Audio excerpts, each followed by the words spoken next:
the trainings, everybody is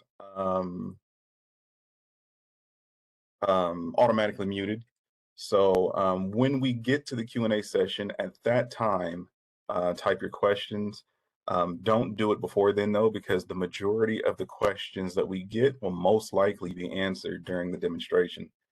Um, Also know that if you have a question that can't be addressed, there's a good chance that it's answered in our FAQs on the website. We'll post a link to that towards the end of the training.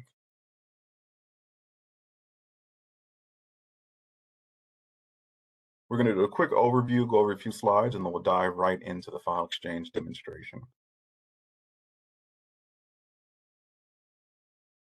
So real quick, we have a few results here for the PASRR. So we have the categorical, the exempt, the negative, and the positive. We just wanted to explain these four outcomes for everybody's clarification.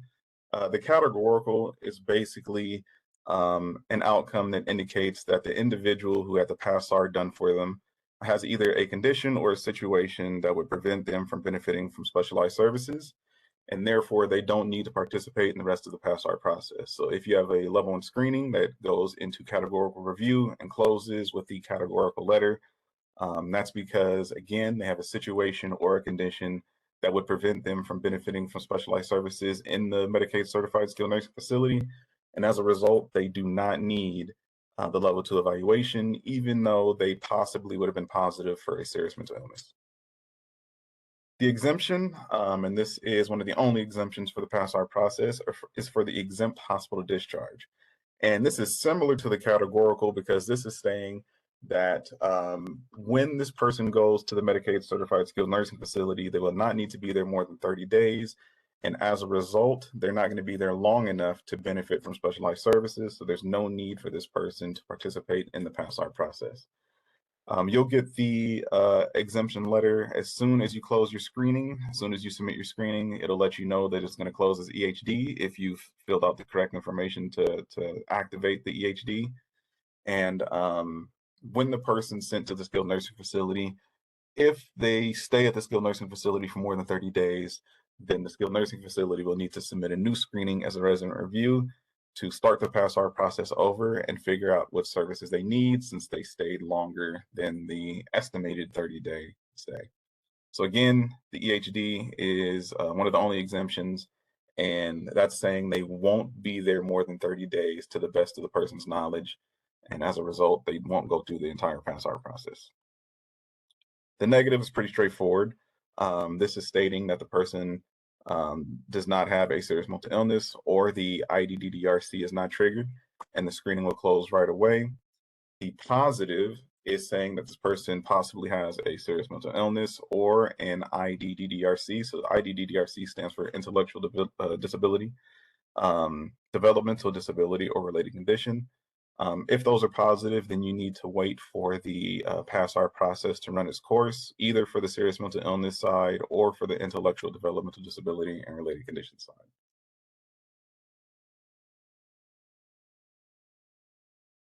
So again, the purpose of this training is to provide guidance on the file exchange and give you guys some reasons on why it's important.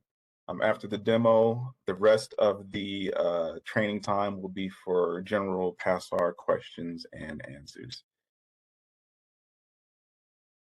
So the file exchange is a system tool in the PASRR system that allows one facility to send another facility the PASRR case that was recently closed, and this includes all the documents that come along with it.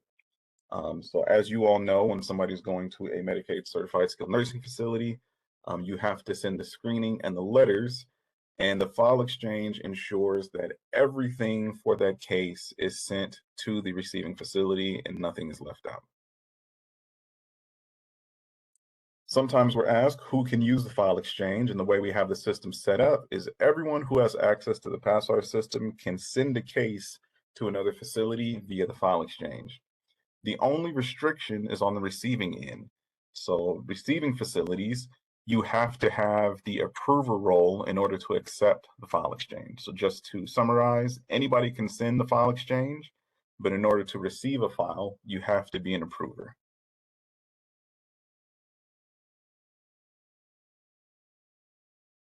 The file exchange is a two-party system, so somebody has to send the file and then someone else has to accept it in order for the transaction to take place. A facility, so this would be in the case of, let's say, the hospitals, they would select the facility or the case that they want to send, and it has to be a closed case. You cannot send any cases that are still going through the PASRR process. They would select the facility that they want to discharge the individual to, and that'll be a list that you can select, and you'll see that when I do the demonstration. The discharging facility, so again, this would be the hospital. It'd be a good idea to call the facility that you're discharging the patient to and let them know that you're initiating the file exchange so that they're ready to receive it. The discharging facility can then send the case via the file exchange, and that way the approver on the receiving end, the person that you just called, is ready to accept it. They can accept the case, and they do that on the dashboard. So when you first log in, you have the widgets with the breakdown of different parameters in the PASRR system. That's where you'll get the notification to accept an incoming file exchange. Once they accept that file, the admitting facility, so in this example, this would be the SNF, they'll now own the case and they'll have all the associated PASRR documents with it. So the level 1 screening, all the letters that are generated, and anything else that might be there for the case. So the sending facility at this point in time will lose access to that file because they're handing it over to the receiving facility, and the receiving facility will have that file on their level 1 case list.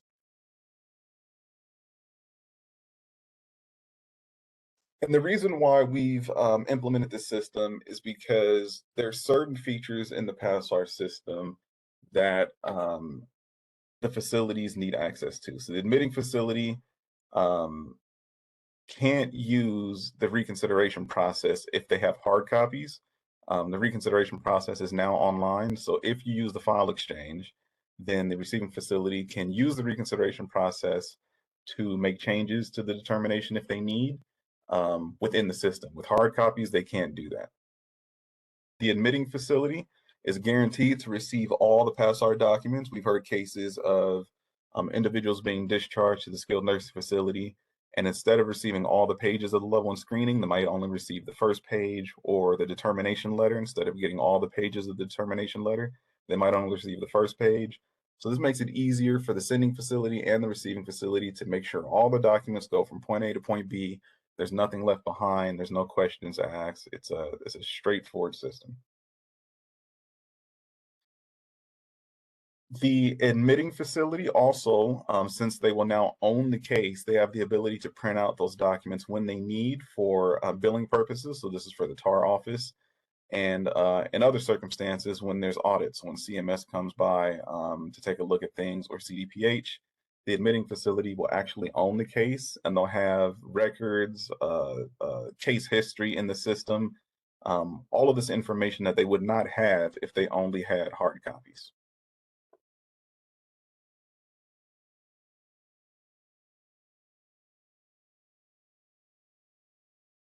So now we're going to get into the demo. And again, if we can hold off questions until after the demo, because some of your questions might be answered.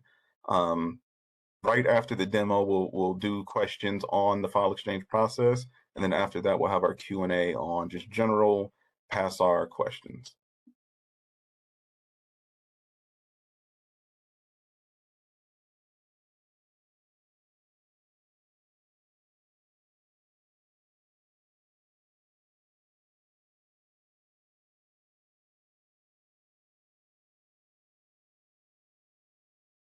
All right. So let's go into our staging environment. So there's no PHI in here, but this functions very similar to the real thing, to PASRR production. I'm going to use a dummy account from the point of view of the facility. So this should be the same thing you all see as approvers.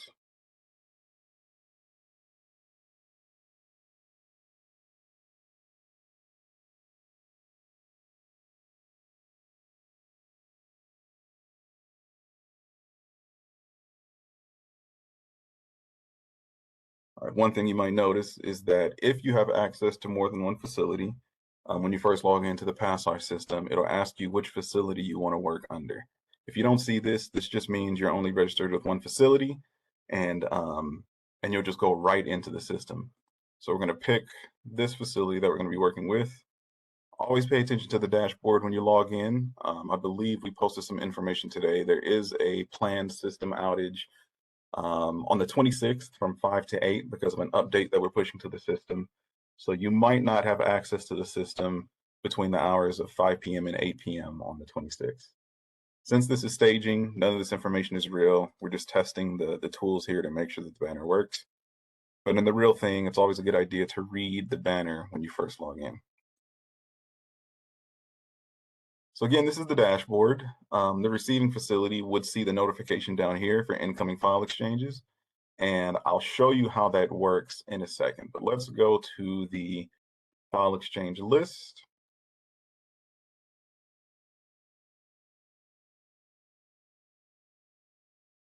So this list will populate with all of the cases that you have submitted or that you have in your possession at your facility.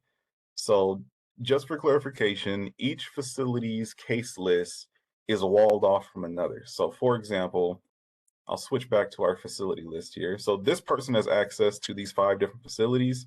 Each one of these facilities has its own set of cases that it has access to. No other facility can see any other cases. So if you're at a hospital, you do a screening and it's completed and you're ready to discharge your person to the skilled nursing facility, they cannot see that case unless you send it to them via the file exchange. Each facility is its own walled off garden.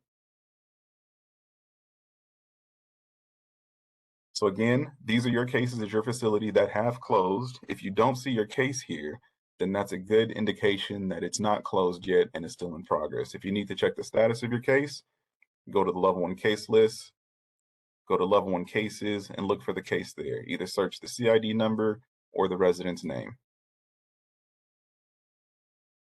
In order to initiate the file exchange, you want to find the case that you want to send. So again, you can ID it by the CID number or the resident's name. You want to click the arrows, that is to initiate the file exchange. Here you have the name of your facility. So again, if you're working from an account that has access to more than one facility, you can see which facility you're working with. You can pick the facility that you want the case to go to. So you're going to find the name here. You can type in the name. The more you type, the harder it is to find the facility you're looking for. So I recommend typing in just part of the name to narrow down the results. But as you can see, as you type, it kind of zeroes in on the searches that match. So I'm going to send it to ANC right here, which is just the second one on the list for me. Once you select the facility, it gives you the address of the facility to make sure you're sending it to the right place. And the reason why we do that is because when you have this drop-down list, it's showing you every single facility that's in the PASRR system. There are many facilities in our system that have very similar names and they're not related at all, and sometimes they're not even close to each other. So we give you the address to make sure that you're sending your case to the right facility.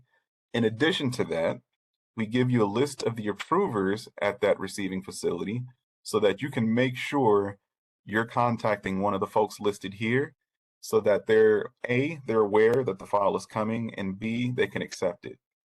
Just because they're listed here as an approver does not mean that they're active in the system. Some facilities don't do regular maintenance on their list, so they might have some approvers where staff no longer work there, and their name could show up here. So it's a good idea. That's why I said when you're sending a file to a facility, give them a call, make sure you speak with one of the people listed here so that they're aware that the file is coming, and you can make sure that that transaction takes place. Once everything's set, you can click OK. Here's your notification that the file exchange was initiated. And here's your visual indication that it was initiated. So there's now a history for the case since you've started the file exchange. Here's your icon indicating that it's in progress. And if plans change, maybe you find out that this person doesn't want to go to that facility, or maybe there's another facility that can take the person, you can cancel the file exchange as the person sending the file exchange with this button right here. So as a sending facility, you've done your part. You've selected your case, You've identified where they're going to go.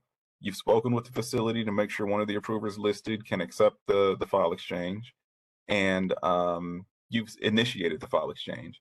Now, if you try and initiate the file exchange and there's no approvers listed, you can reach out to us, the PASRR team, and that's emailing us at itservicedesk@dhcs.ca.gov. Let us know that the destination facility does not have any approvers listed. We'll get in contact with them. We'll manually add approvers for that facility so that they can do the file exchange. And at that point in time, you can go ahead and conduct the file exchange.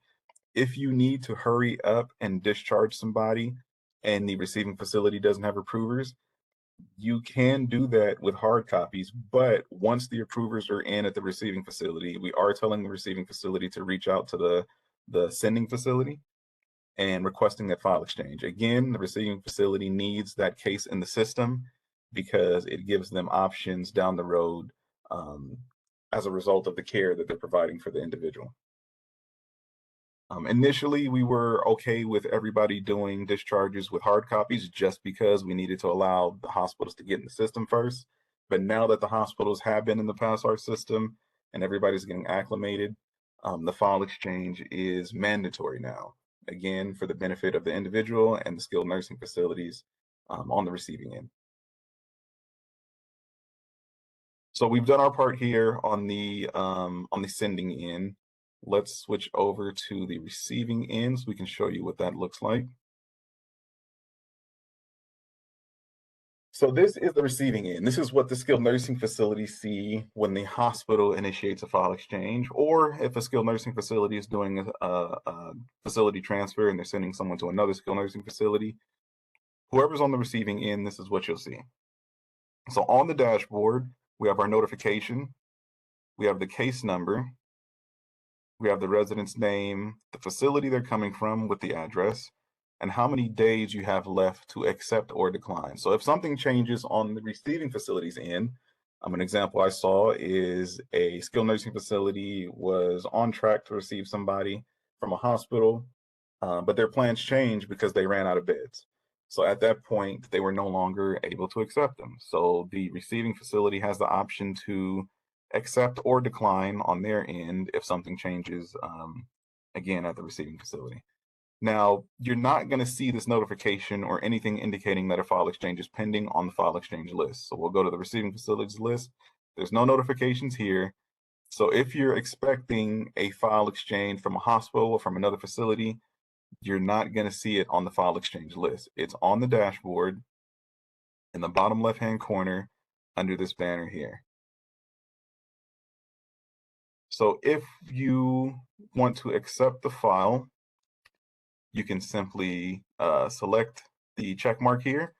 But before we do that, I want to show you how the case does not exist here at the receiving facility until they accept it. So again, we're at ANC Convalescent. We'll go to the level 1 case list. This is the CID number of the case that is pending our approval. We'll hit search. We're searching that exact CID number, and you can see there's no matching results.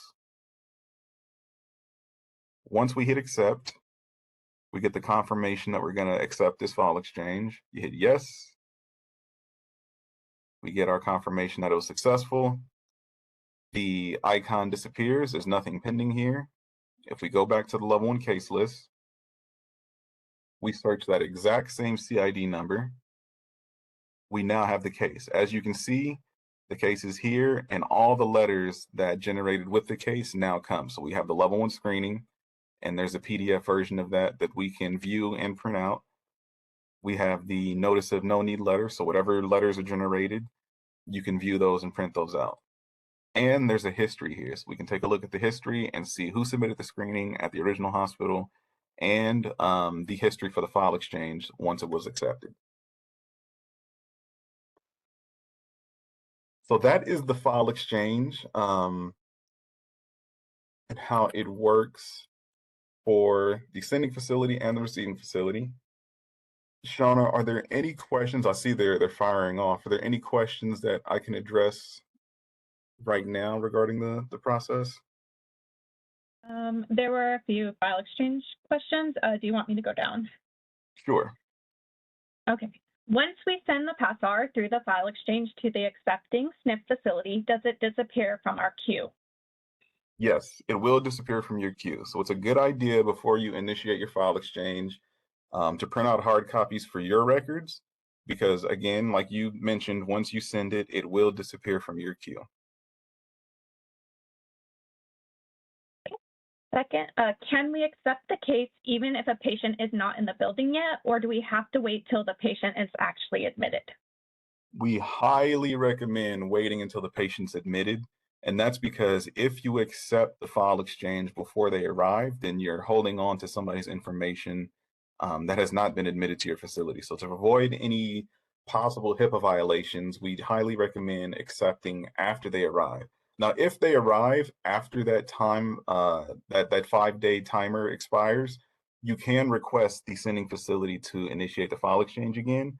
The sending facility does get an email if a file exchange expires without somebody accepting it. But again, if that 5-day timer expires and the person hasn't come yet, you can ask the facility to send it again. Okay. What if the receiving facility changes after the PASRR is sent? Do we have access to send somewhere else? That's an excellent question. If the facility that was supposed to admit them, um, accepts the file before the person actually gets there, and then the destination changes, then you can either work with the facility that has accepted it to send it back to you, or you can call us, contact us at IT service desk at dhcs.ca.gov, and we'll have that information at the end to help us step in and we'll get it figured out. Basically, the receiving facility, the person that has accepted it, needs to send it to the place where the person's actually going. So we can help you all with that process. But again, that's why we say don't accept the file exchange unless the person has actually arrived at your facility for situations like that.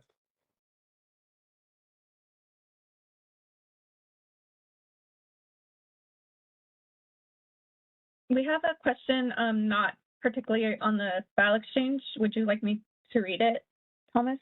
Sure. Okay. Some hospitals don't put in the psych diagnosis or the psychotropic medications. And we mostly do RRs once the patient gets admitted. Just wanted you to address that. Got you. So yeah, if you're seeing any screenings that are being submitted that aren't accurate, you can and there's a pattern, like a clear pattern, you can email us at itservicedesk@dhcs.ca.gov. Let us know the name of the facility. Let us know, how often this is happening. If you have a point of contact, that helps as well. And we can reach out. Keep in mind that the hospitals have just started doing PASRs this year versus the skilled nursing facilities who have been doing PASRs for years. So, yeah, it's just a training situation. Everybody's getting acclimated to PASR. But yeah, if you're seeing a trend where maybe a facility might need a little bit of guidance, send us a ticket through IT service desk, and we can help out in that situation.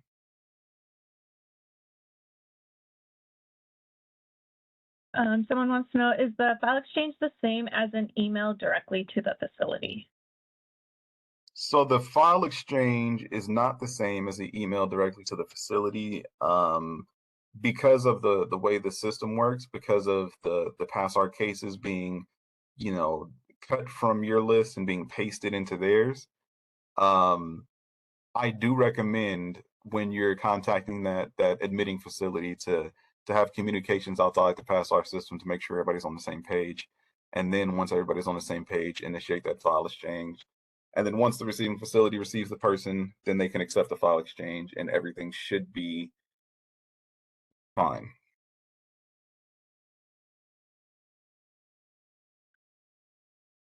I've attended all the seminars on PASRR, and I feel like there's a lot of info here that we've never read or seen. Is there going to be exceptions due to transitions? Not quite. There is The same information that we've gone over in our trainings is available on our website. So I'll bring this over right here, the PASSR website. So dhcs.ca.gov/ and if you put PASSR, it'll take you to the same page. If you go down to the trainings page, on both the SNF and the hospitals discharging to a SNF page, we have videos of the same trainings that we've done. So for all the hospitals that did that initial training, that's here with the training form. We have the system navigation. So if folks are wondering, where's my level 1 case list? Where's my file exchange? Where's the reconsideration? Stuff like that. We have the system navigation tutorial here. If folks want to know how to submit the level 1 screening, we have a video here. If folks are having a hard time when they're logging in, maybe Microsoft isn't showing them the PASSR app right away. We have a video here showing you how to go into the settings and change your organization so you can see the PASSR app so you can log in. And last, the most recent one we've added is the file exchange tutorial. Now that's part of the system navigation video. We've just marked it at that point in time in the video so you can watch the file exchange process. And like I said, this training is being recorded. We're going to add it to this website soon. We just have to work out maybe editing out some parts and then giving you everybody the meat and potatoes and then posting the link to the website here. So this will be the first training that we've recorded live that we'll put on the website. Everything else has been a curated, planned video that we put on there.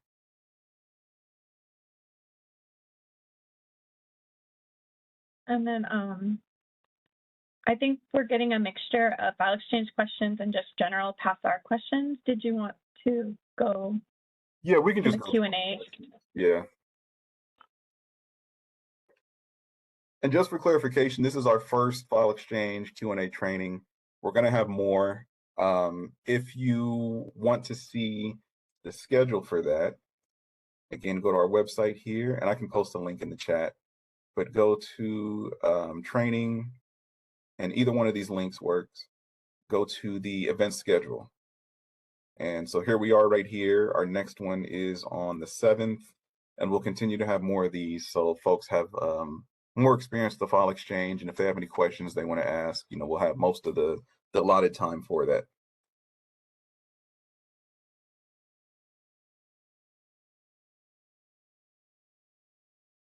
Okay.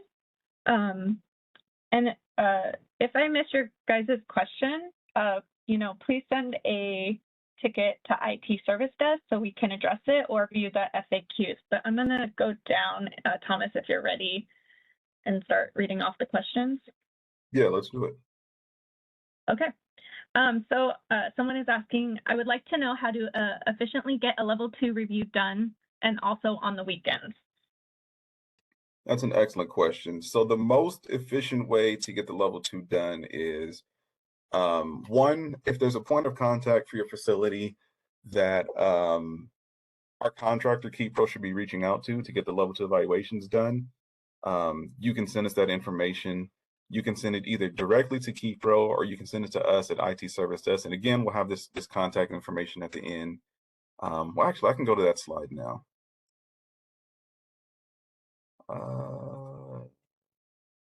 Okay, here's KeyPro's information. So you can send them an email if there's contact information that that they should be using. So that way, when they do have a case that goes to their queue, they know who to call and they know the hours of the staff. So if you have a point person A, B, and C, that's helpful. So if there's backups, they have that information. And that will streamline the process because one of the issues we have with trying to get the evaluation screened is getting a hold of the right staff at the facilities.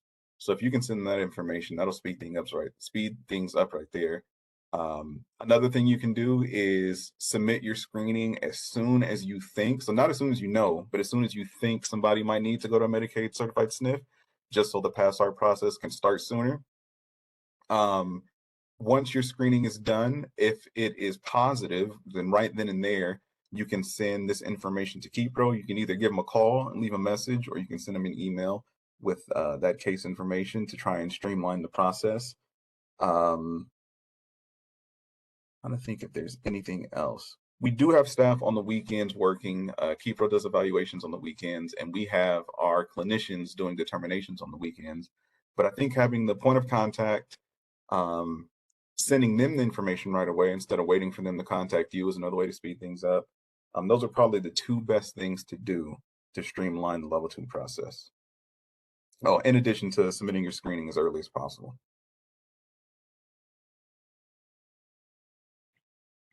Question, PASRR, if they have, I believe it's psychotropic medications, they're taking longer to receive on our end, delaying admission because hospitals told us that they have to send the PASRR to the county before we can accept the patient. So you're part of the process now that started not too long ago is the managed care plans are involved. So yes, when the hospitals are planning to discharge somebody to the skilled nursing facility, they do have to send the results to the managed care plans and get clearance before they can discharge somebody to the skilled nursing facility. So that is a process that started this year after the hospitals were onboarded.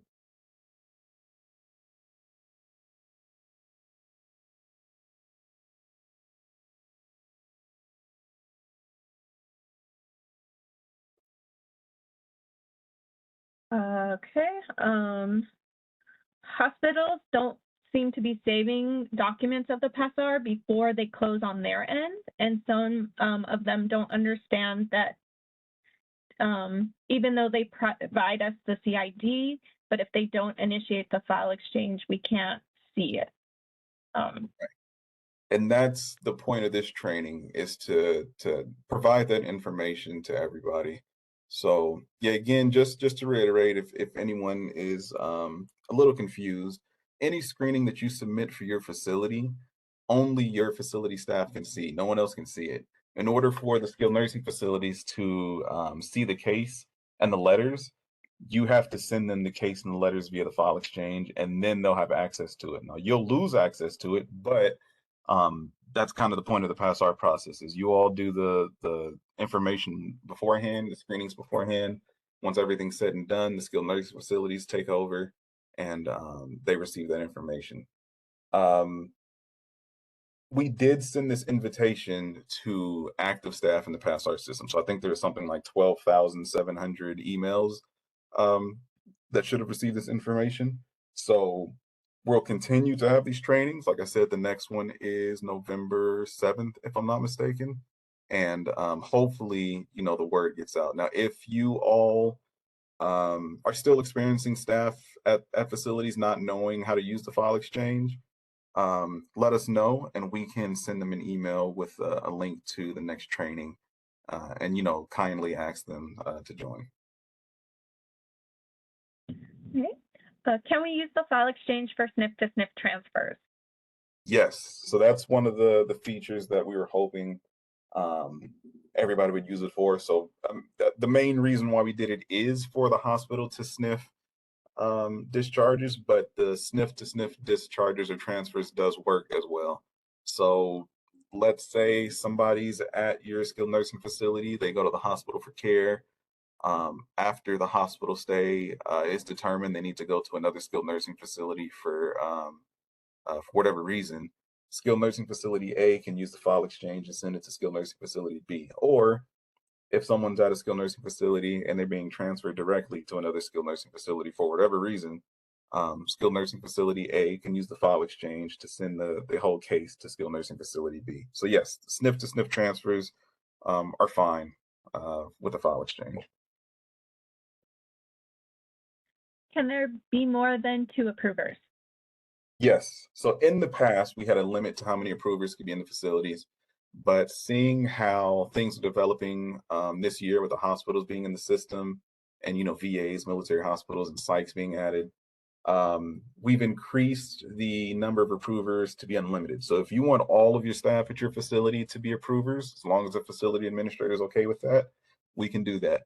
Um, and that would allow anybody at the facility to accept incoming file exchanges. But yeah, there's no limit to the number of users. There's no limit to the number of approvers you can have in the system. And how can we be added to the list of approvers? To be added to the list of approvers, what you need to do is have the facility approver form filled out and submitted to IT service desk. I'm going to put the link to that in the chat. Your facility administrator needs to sign it and send that in to IT service desk, not to IT service desk, to our PASRR IT inbox. And the instructions for that are in the link that I just put in the chat. We have very detailed instructions on how to fill out the form, who to send the form to, and even how to do the Adobe digital signature at the end. So follow those steps and you can get your approval form sent in. The PASRR team will go in there after we receive the form and either create an account for somebody that doesn't have an account to be an approver, or if they're already in there as a user, then we'll use that form, go in the system, and bump them up from user to approver. Is this training being recorded? It is. This is the first recording that we've done out of all the trainings this year. And like I said, we'll take a look at the recording. We might make some edits to it, but it will be posted on our DHCS PASRR website.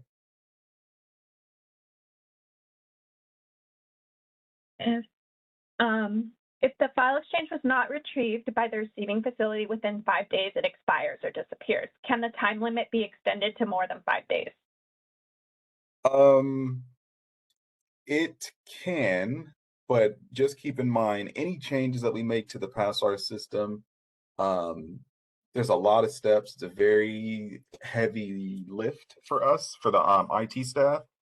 So if we get enough feedback, we can extend that time.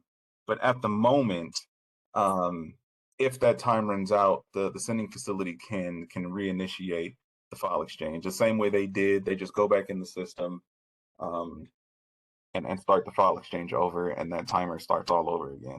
So we can take a look at that. We can take a look at extending the time maybe from 5 to 10 days. But at the moment, the quickest thing to do is to just reinitiate the file exchange. I would also recommend that the SNF facilities enroll enough approvers so that you guys can check like maybe once a day to see if you have any incoming file exchanges. Yeah. That way you're not missing them.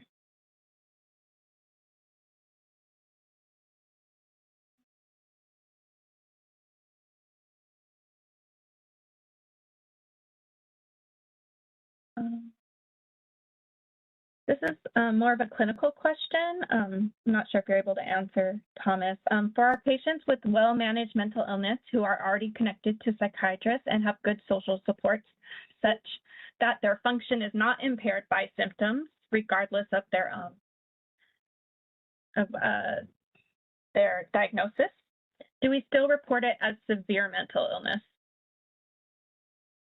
That's a good question. To be on the safe side, you can. And remember, just because your screening might be positive for possible serious mental illness, and that's what a positive screening is saying, is that there's a possible serious mental illness. It's not a guarantee. Positive screenings are not guaranteed to go to a level 2 evaluation. Our contractor does reach out to, the facility to see if a level 2 evaluation is needed. That's an excellent question. If you want, you can submit it to IT Service Desk. And here's the information here. We can reach out to our clinicians and get back to you on that with the actual clinical staff answering your question or giving you an answer instead of my general response here. If a resident is coming from ER, are they required to complete a PASRR? So if the resident is going from the ER to the skilled nursing facility, then the PASRR does have to be done before admission to the skilled nursing facility. If your ER, has staff or staff at the hospital that are in the system, you can ask them to do the screening for you. Or if you speak with a facility that's supposed to admit the individual and they want to treat it as a community admission, then you can do that. But there are a few options, but the bottom line is that the PASRR has to be completed before admission to the skilled nursing facility.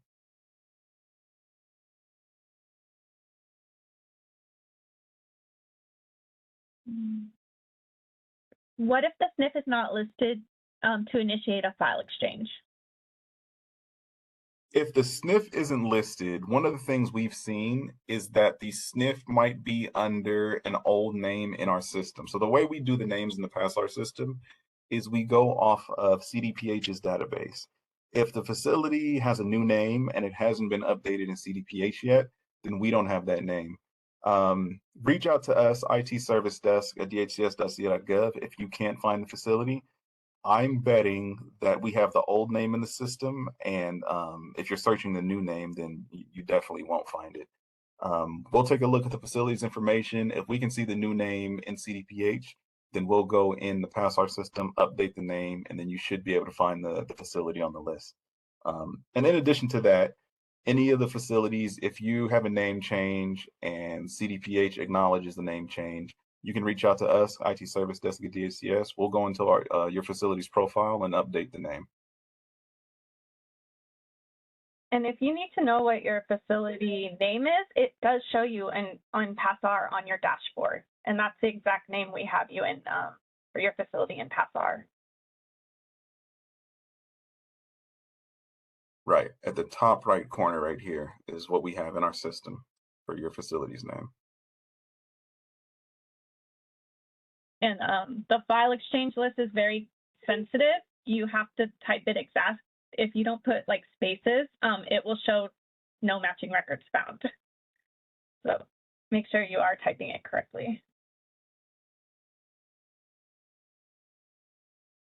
Can receiving facilities alter the initial PASRR input by the sending facility if it wasn't done correctly? No. So once the screening is submitted, it's locked and nobody can edit it, not even DHCS staff.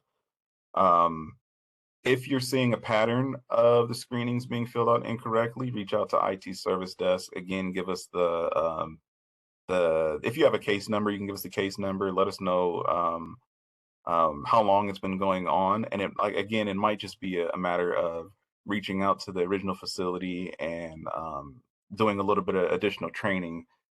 Keep in mind the hospitals are new to PASRR. It hasn't even been a year yet that they've been in the system, so there's definitely going to be some growing pains. But reach out to us, IT Service Desk, and we can look into it.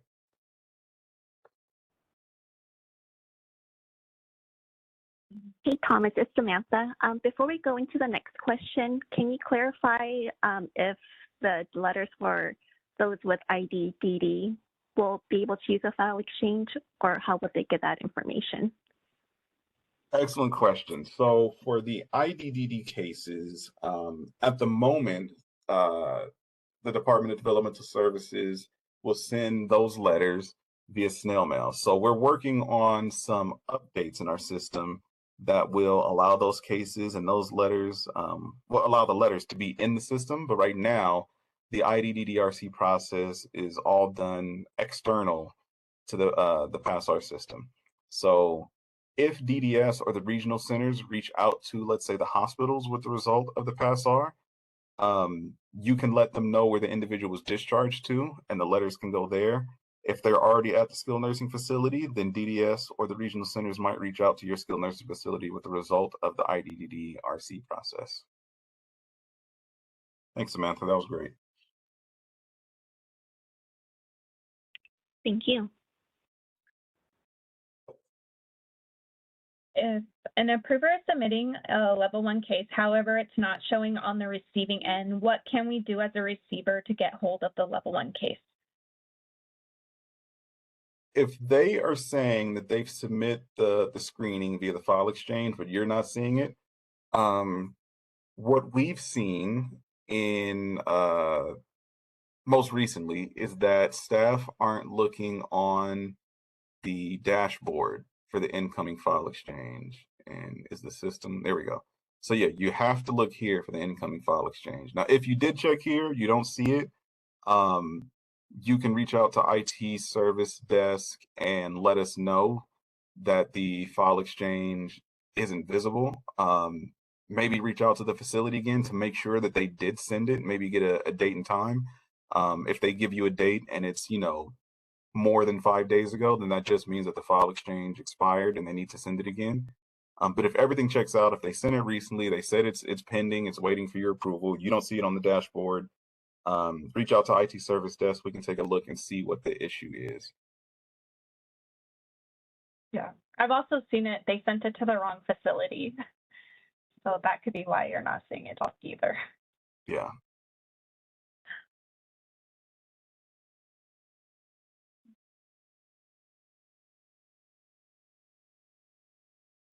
If the SNF missed the exchange date period, can we still retrieve the file if we enter the CID number?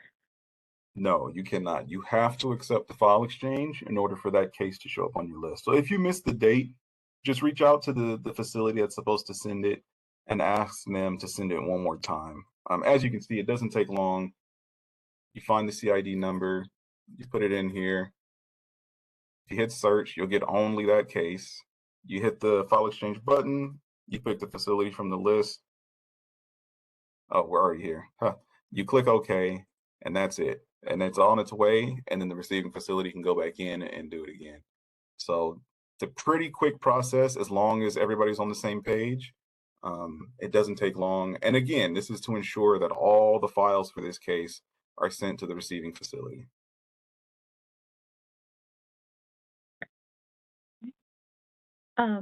For our patients that discharge to a skilled nursing facility who we do not anticipate will need the 30 days in the SNF, how does our attending document that in the chart? And what happens if the SNF team ultimately does keep the patient over 30 days? So the way to document the EHD is the last question within the PASRR system is the last question is just marking yes for EHD. Now, we do have the requirements for the EHD listed next to one of the tooltips. So there's little question marks on level 1 screening. If you hover your mouse over any of those sections, it'll give you a breakdown of what we mean or what the question might mean. For the EHD, it'll list the 3 requirements. The first 2 are pretty straightforward. It's basically that the person's being treated for the same conditions that or situations that they're being treated for at the hospital, at the skilled nursing facility. The third one is the physician's guarantee or estimation, I guess I should say, that the person won't need to be in the skilled nursing facility for more than 30 days. This could be an email, it can be a note. You just have to have some sort of record that you can pull up upon request that the physician certified that they believe the person doesn't need to be at the SNF for more than 30 days. You can keep that in the electronic medical records. It could be a hard copy. It could be I mean, don't do this, but you could even have a post-it note. But as long as you have some sort of record that you can retrieve, then just have that in your records and then mark yes on the level 1 screening and you're good to go. Hopefully that answered the question.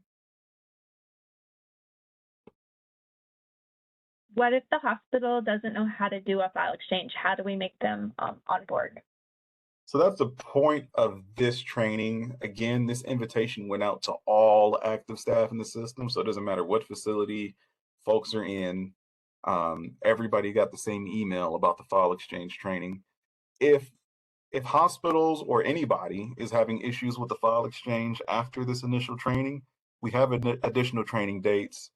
Let us know, IT service desk, send them an email, let them know that it's a PASRR related in the subject line, and in the body of the email, mention that, you know, hospital A, B, or C, or skilled nursing facility A, B, or C are having difficulty with the file exchange and might need to join the training.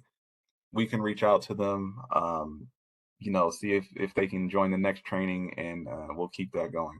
So just send us a IT service desk email.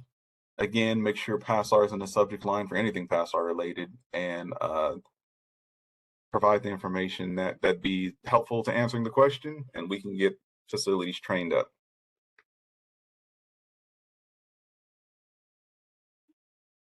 What if the hospitals are still not using the file exchange? If they say they do not how to do it through the file exchange, our referrals are often come through the DC planners in the hospital, and they do not have access. Sometimes it's a case manager's department that has access. How will that be addressed with the hospital? Yeah, so when it comes to the general acute care hospitals, from what we've seen, most of the staff that have access to the system are the case managers. If the discharge planners need access to the system, I mean, it's pretty straightforward. To one of the approvers at the hospital can add them in. Um, we can do it if they send in like an approver form, but again, you can send in the ticket IT service desk if there's any facilities that need staff to be in the system, and we can send them the training links for the file exchange. Remember, we have the training video on our website that goes over the process, and we can also invite them to the scheduled training so they can see it live and ask questions if they need to.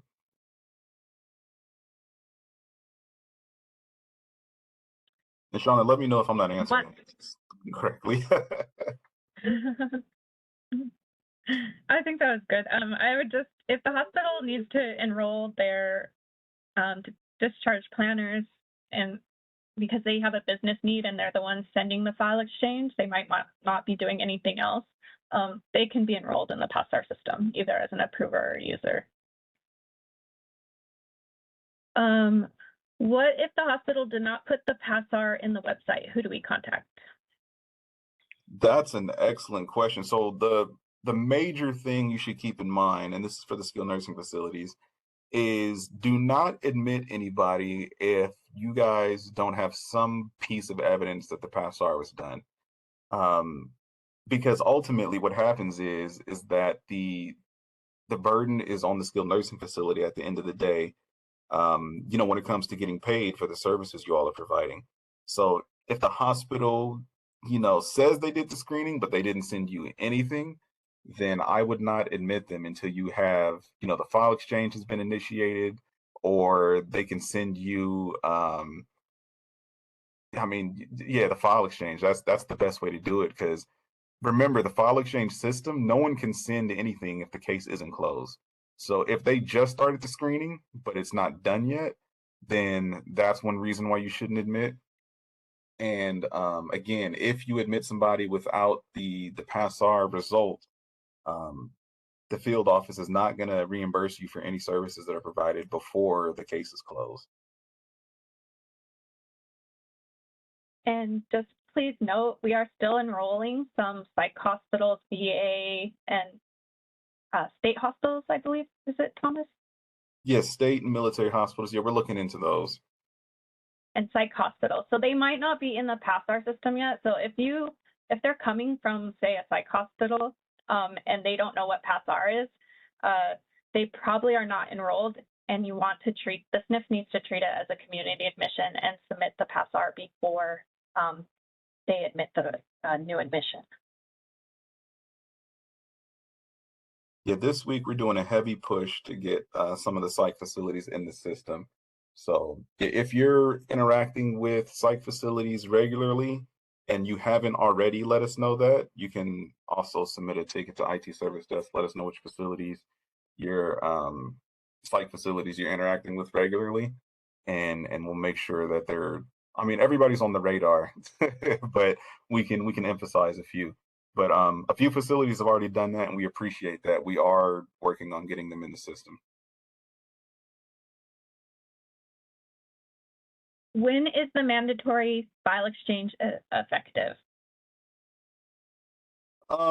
It's effective now, basically. So, like I said, in the beginning, when we were getting all the hospitals in the system, all the general acute care hospitals, the main thing we wanted to do is get you all in the system first. And now that you all are in the system, had a little bit of time to get acclimated to the PASRR system, for the benefit of the individual and the skilled nursing facilities, we do want to use the file exchange just to make sure that nothing falls through the cracks when the information is sent over to the skilled nursing facility. They need that information in order to get reimbursed. So, sometimes we've heard of, like I said, level 1 screenings being sent and only the first page. That missing information slows down the skilled nursing facilities getting reimbursed for the services that are being provided to the individuals. So yeah, let's say it's active now. If you all can start using the file exchange, and that's the whole point of this training, then that should smooth things out for the individual and the transfer from the discharging facility to the admitting facility. Is there another file exchange training? And can you show them where Yes, to look? there is another one, and we have, and it'll continue. So this is the DHCS PASRR page, so I'll put that link in the chat. And if you scroll down to trainings, if you go to either one, so we have the skilled nursing facility training page, and we have all the other facilities that are discharging to a SNF, you all can go here. But if you click there, either one has the PASRR event schedule, and this will have the links for the trainings. So as you can see, today we have the file exchange, and for example, on the 26th, we have the PASRR system navigation training where we'll go in the system and just show you where everything is. The next file exchange training is on the 7th. The next one after that is on the 14th. And December, you know, is pretty light with staff because of holidays, so we only have one on the 5th. But starting January, we'll have the new schedule for the next 3 months, and you can take a look at those dates. But I'll put this link in the chat again for our training schedule. And if for some reason your facility is having a hard time getting in on any of these dates, you can let us know, again, contacting us through the IT service desk, and we can work something out. But we're trying to make the file exchange and Q&A trainings, you know, at least twice a month so that we can get the word out and you all can ask just general questions. Thomas, did you want me to continue or did you need to go over the last contact slides? Yeah, so let's go over the last contact slides. So again, I have this information up here. If you have a pressing question, we recommend checking the FAQs because a lot of the questions that we get are answered in there. But if you have a detailed like clinical question, you can submit it to IT service desk and we can take a look and get back to you on that. But yeah, let's go over the contact information. Again, you can join our next one on the 7th if you have more questions, and we should be able to help you there. Also, you want to check out our information notices. So let me put the link to that in the chat as well. Our information notices have like a lot of the updates that we have going on. You can read those, get some more clarification on things. So if you go to our website, it's at the bottom right, but I'll put the link to the information notices in the chat.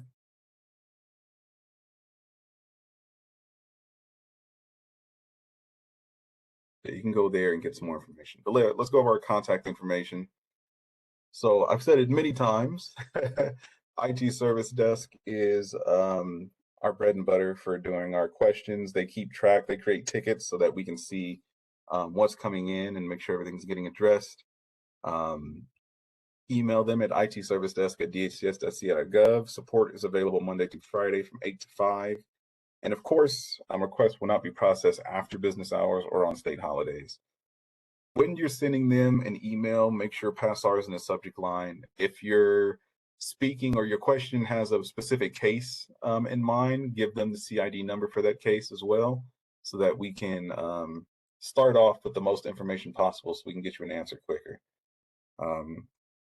Also, if you can give them, you should be giving them a name, email address, and if you have it, a direct line, so that if the PASRR team needs to reach out to you to answer your question, we're not going through all the phone directories to try and get to you.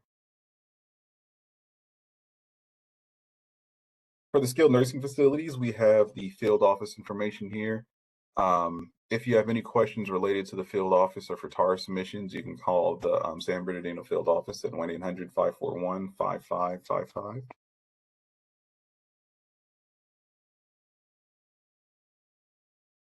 For questions related to the IDDRC Level 2 evaluation process, you can contact DDS at 833-421-0061. And their fax is listed here, 916-654-3256.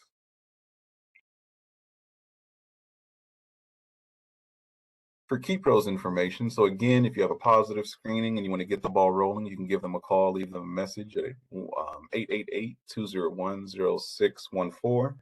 You can also fax them medical records if your case is positive at 844-523-6388. And you can email them at capasrr@kepro.com. In addition, if you maybe want to see what the status is of a case or you want to expedite a case, you can reach out to them directly for those things as well. If you have questions regarding the federal regulations, you can go to PASRRassist.org. They are a wonderful source when it comes to the PASRR federal regulations. They have trainings there, they have slides there, just on, the federal regulations and what PASRR is. And remember, if you were not able to get an answer to your question here, we have the next training on the 7th. If you need an answer sooner than that, if it's pressing, contact IT Service Desk and the PASRR team will get to it. Thanks. Hopefully this training was beneficial. If you know any facilities that should have been on the training, you can hopefully spread the word or send a ticket to IT Service Desk and we'll see if we can get them in. But these invites did go out to all the active staff, so hopefully we'll have some folks that didn't join this training on the next one. Thanks everybody for joining. Hopefully this was beneficial.